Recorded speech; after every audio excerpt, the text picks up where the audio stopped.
ఇప్పుడు మీరు ఆనంద్ సినిమా నుంచి స్టార్ట్ అయితే అంతకుముందు నార్మల్ గా డాలర్ డ్రీమ్స్ బిగినింగ్, తర్వాత ఆనంద్తో మీరు బాగా ఎస్టాబ్లిష్ అయ్యారు.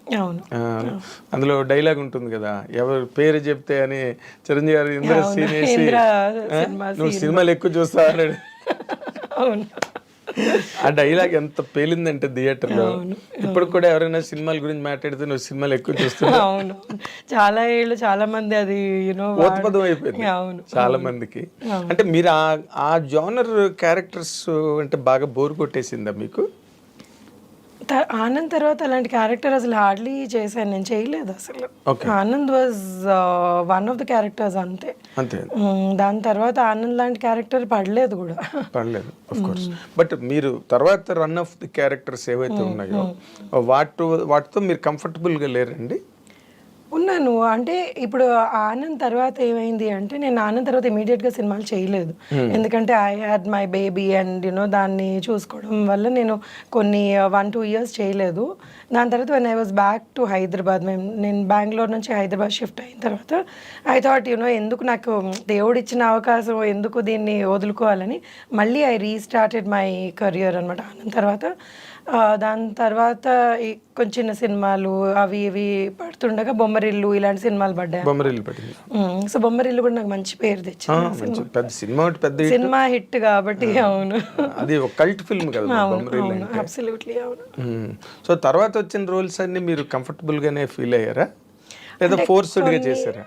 ఫోర్స్డ్ గా ఏమి చేయమండి, కానీ ఓన్లీ థింగ్ ఏంటంటే ఇంకా కొంచెం చేసుండి ఇంకా కొంచెం క్యారెక్టర్ మనది బాగా ఎలివేట్ అయ్యి ఉంటే, లేకపోతే మంచి క్యారెక్టర్ ఉంటే బాగుండు అని అనిపించేవి చాలా ఉన్నాయి సినిమాల్లో. కొన్ని మంచి సినిమాలు చిన్న క్యారెక్టర్ పడేది, సో అయ్యో ఇంత పెద్ద సినిమాలో ఇంకొంచెం పెద్ద క్యారెక్టర్ పడి ఉంటే బాగుండు అన్న ఫీలింగ్ ఎవరికన్నా ఉంటుంది. ఏంటి ఆ సినిమాలు మీకు ఎలా అనిపించింది? అంటే ఇప్పుడు పేర్లు అడిగితే నాకు గుర్తు రావట్లేదు. కొన్ని చాలా మంచి హిట్ సినిమాల్లో ఇంకా క్యారెక్టర్ బొమ్మరిల్లే అనుకోండి, బొమ్మరిల్లో కూడా ఇంకొంచెం క్యారెక్టర్ బాగుంటే బాగుండు అని అనిపించేవి ఉంటాయి అన్నమాట. అలాగా సో ఆనంద్ అంటే అసలు అనుకోకుండా అంత లెంత్ వచ్చేస్తుంది. అది అప్పుడు నార్మల్ గా మీరు డాలర్ డ్రీమ్స్ తర్వాత కూడా కొంత గ్యాప్ ఇచ్చారు కదా. అంటే నేను ఎప్పుడు సినిమాల్లోకి వద్దాము అని అనుకోలేదండి. నేను అంటే నా కెరియర్ వాజ్, నేను హోటల్ మేనేజ్మెంట్ చదువుకున్నాను. అవును, అక్కడ చేసేదాన్ని ఫ్రంట్ ఆఫీస్ లో. సో శేఖర్ వాళ్ళ కో ప్రొడ్యూసర్ సునీత గారు అని, సునీత తాతి అని ఒక ఆవిడ ఉన్నారు, ఆవిడతో వచ్చి లంచ్కో దేనికో వచ్చారు, లేకపోతే ఆవిడ లంచ్కి వచ్చారు. So they saw me there అనమాట. అరే ఈ అమ్మాయి బాగుంటుంది, మనం సినిమా చేస్తున్నాం కదా, ఈ అమ్మాయిని అడుగుదాము అని అడిగారు. సో వీళ్ళు ఏం అడుగుతున్నారో కూడా నాకు అర్థం కాలేదు అప్పుడు. సో నా క్లాస్మేట్ ఒక అబ్బాయికి చెప్పాను, ఇలా అడుగుతున్నాను, చాలా చిన్నదాన్ని అప్పుడు, ఇలా అడుగుతున్నా ఏముంది ఏం పోతుంది ఆడిషన్ అంటే పోదాం పదా, బైక్ మీద వెళ్ళాం ఆడిషన్. సో అది వాళ్ళు ఫ్లాట్లోనో ఇక్కడ చేశారు. మేము అనుకున్నాం ఏంటి ఫ్లాట్లో ఆడిషన్స్ ఏంటో, అసలు ఆడిషన్ అంటే కూడా తెలియదు. సో వెళ్తే ఏదో డైలాగులు చెప్పారు, అది ఏం చెప్పానో కూడా నాకు గుర్తులేదు ఇప్పుడు. So they said okay will work అని. సో ఆ ఎంటైర్ ఫిల్మ్ మా షిఫ్ట్ ప్రకారంగా జరిగిందనమాట. సో నేను ఈ షిఫ్ట్లో ఉన్నాను అంటే పాపం Shekhar would plan the morning shoot, లేకపోతే ఈవినింగ్ షూట్ అలాగా. సో అలా చేసుకుంటూ చేసాను, బికాస్ ఐ నెవర్ థాట్ ఇది సినిమాలు నా కెరియర్ అవుతుంది అని నేను ఎప్పుడు అనుకోలేదు. ఆ టైంలో అసలు ఊహించలేదు కూడా. సో వచ్చింది ఏదో చేసుకున్నాము అంతే, ఇంక దాని తర్వాత మర్చిపోయాను కూడా దాని గురించి. సో అంటే ఇట్ వాజ్ బికాస్ బ్యాక్గ్రౌండ్ లేదు కదా, so I don't even know what that was.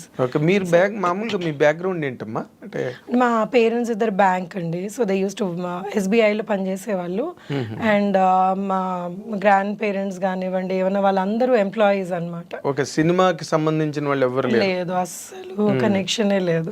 Okay, ఇక్కడ తెలంగాణలో నేను పుట్టి పెరిగిందంతా ఇక్కడే తెలంగాణ, హైదరాబాద్. సో ఆ ఎడ్యుకేషన్ అంతా కూడా హైదరాబాద్ లోనే చదువుకో. సో మీరు హైదరాబాద్ పిల్ల అనమాట. అవును, తెలంగాణ అంటే ఆంధ్ర, పేరెంట్స్ ఆంధ్ర అయినా కానీ నేను పుట్టి పెరిగిందంతా ఇక్కడే. ఆంధ్ర అంటే ఎక్కడమ్మా? గుంటూరు. ఓకే. బట్ అమ్మది రాజమండ్రి, ఫాదర్ది Guntur. But born and brought up అంతా మీరు ఇక్కడ వాళ్ళు ఇక్కడికి వచ్చేసారు అనమాట ఉద్యోగాలకి, దానికి వాళ్ళు ఇక్కడికి వచ్చేస్తే ఇంకా మేము ఇక్కడే పుట్టాం. అంటే తెలంగాణ వేరు, ఆంధ్ర వేరు, బట్ హైదరాబాద్ మళ్ళీ కంప్లీట్ గా సెపరేట్ గా వేరే. అవును, ఇక్కడ ఆంధ్ర వాళ్ళు యాక్చువల్లీ చాలా ఎక్కువ మంది ఉన్నారు. తర్వాత హైదరాబాద్ కల్చరు అంటే వెర్స్టైల్ పీపుల్ ఇక్కడ వేరియస్ స్టేట్స్ నుంచి గట్రా ఉండడం. అవును అవును, వెరీ కాస్మో పాలిటిక్స్ సిటీ. అవును. మీ గ్రోయింగ్ అంతా ఎలా నడిచిందమ్మా ఇక్కడ?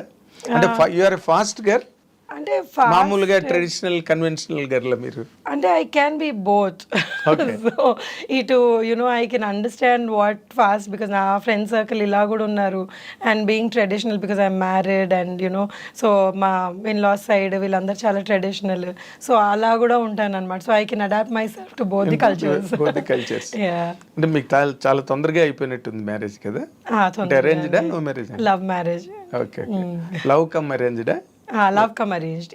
Absolutely right. అదే అంటే వెంటనే మిస్ అయిపోయి వెళ్ళిపోయి చేసుకున్న కైండ్ ఆఫ్ మ్యారేజ్ కాదు, అందరికి తెలిసి. అవునవును, పెద్దవాళ్ళకి చెప్పే చేసుకున్నాం.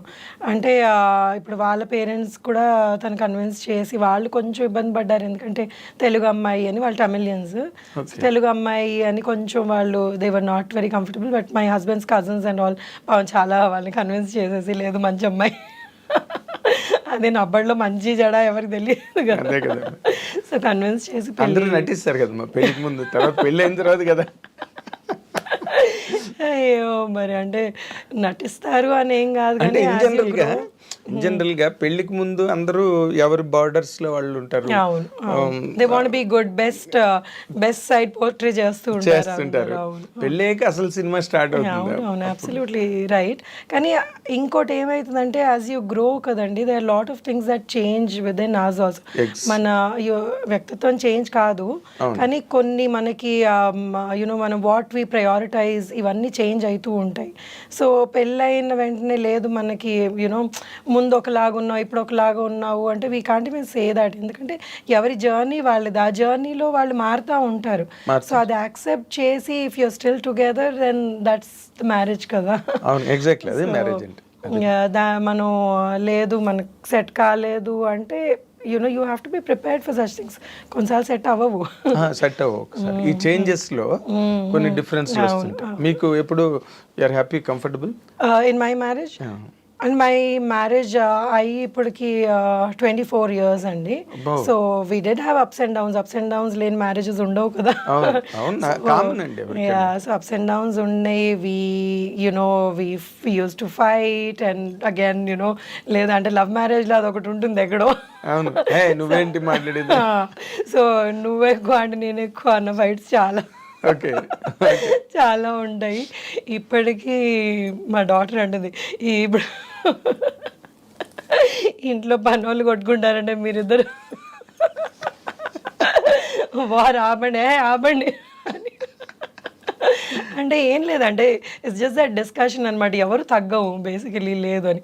నేను ఫైనల్గా ఆయనే తగ్గుతారు. అదే మరి. సో నేను మరీ కొన్నిసార్లు బాగా మొండికేస్తాను, but he gives up. I'm sure he gives up. Okay. అంటే మీ మ్యారేజ్ అయిన తర్వాత మీ ఇల్లాస్ గట్ట అంతా హ్యాపీగా సెట్ అయ్యారా? చాలా హ్యాపీగా అండి. వాళ్ళు నాతో పాటే ఉండేవాళ్ళు చాలా ఏళ్ళు. We all live together, it's joint family. ఇప్పుడు వాళ్ళు లేరు, పోయి కొన్ని ఏళ్ళు అయితే. ఇప్పుడు మా అమ్మ నాతోటే ఉంటుంది. సో యునో దట్ ఈస్ అంటే for me that's very important. I like my family being together and you know అందరం కలిసి ఉండాలి అని. మై ఇన్లాస్ కూడా they are pretty old, so I never like them you know మీరు వాళ్ళు ఎక్కడికన్నా వెళ్ళడం కొన్ని రోజులు వెనక్కి వచ్చేయండి అనేదాన్ని నేను. So I had a very good bonding with them and you know చాలా వెరీ నైస్ పీపుల్. ఇనిషియల్గా వాళ్ళకి యునో అంటే ఐ వాజ్ వెరీ యంగ్, 7ంటికి లేచేదాన్ని, వాళ్ళకి 5ంటికి లేవాలి. సో ఈ సాంప్రదాయాలు ఎక్కువ ఉండేటప్పటికి ఆ చిన్న చిన్న ఇవి అయ్యేవి. But later on they kind of you know సొంత కూతురు కంటే ఎక్కువగా చూసుకునేవాళ్ళు. ఇంకా దాని తర్వాత దే వర్ లైక్ యునో నేను లేదే అసలు ఆ పేరెంట్స్ లాగా అయిపోయారు నాకు. సో నేను ఎంత గొడవ చేసినా కానీ నా వైపుకే మాట్లాడే. Very nice. కాబట్టి నార్మల్గా అంటే మీరు చెప్పేది చాలా ఇంపార్టెంట్ పాయింట్ సొసైటీకి.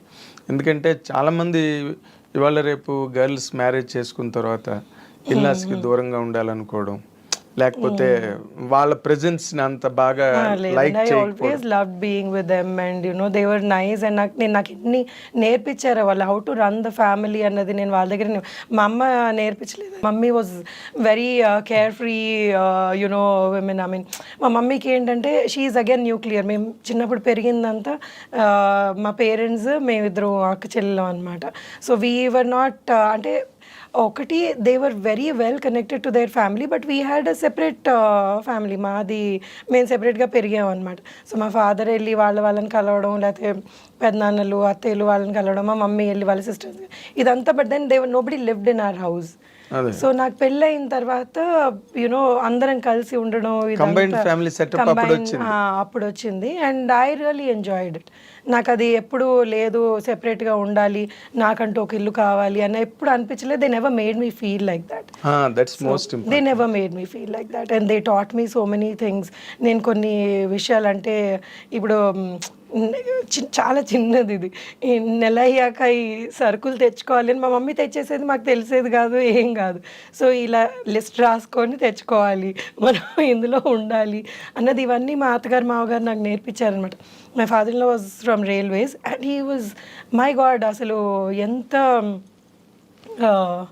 ఏమంటారు దాన్ని అంటే ఎంత పర్ఫెక్ట్గా ప్లానింగ్ చేసుకునేవాళ్ళు అంటే ఏదన్నా కానీ అన్ని బాక్స్లో నీట్గా పెట్టుకునేవాళ్ళు, అన్ని ఫైల్ చేసుకునేవాళ్ళు, నెలకి మనకి ఇంత అయింది ఇది అని ఆ బడ్జెట్ వేసుకునేవాళ్ళు. So this all something that I learn and I really like that. So ఇలా ఉండాలి, అంత పద్ధతిగా ఉండాలి అన్నది I use to really admire.